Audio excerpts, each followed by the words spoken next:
खातो आणि माझं लहानपणापासून जीवन बहुत बेकार होतं. म्हणजे काही कंडिशन चांगली नव्हती. म्हणजे काय मी पैदा झालो तेव्हा बाबाजवळ फक्त का 50-60 एकर शेती होती फक्त.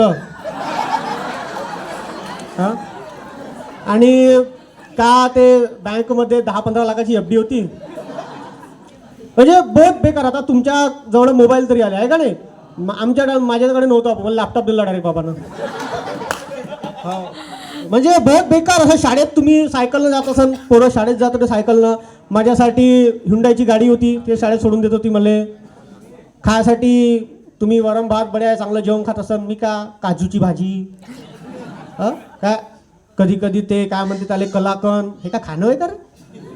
बहुत बेकार, बहुत बेकार. आणि आता मोठा झालो, आताही काहीच नाही. काय फक्त एक घर आहे 40-50 लाखाचं, बाबाची शेती आहे, बायको आहे माझी स्वतःची. ते बिना सरकारी नोकरीने बायको भेटली आहे मला. हा, तुम्ही सरकारी नोकरी, तुम्हाला मी व्हिडिओ बनवला होता माहिती आहे का तुम्हाला, सरकारी नोकरी आणि मुलगीच्या पहिला स्टँडअप कॉमेडी. सरकारी नोकरीवाल्यालाच पोरगी भेटते म्हणून असं तुम्हाला लावून ठेवलं त्या कामात. सरकारी नोकरी शोधा म्हणून मी आपला करून घेतलो. मी सेफ होऊन गेलो. बाकी तुम्ही करा, नाही तुम्हाला मला काय करायचं आहे का नाही. पण खूप छान बायको भेटली.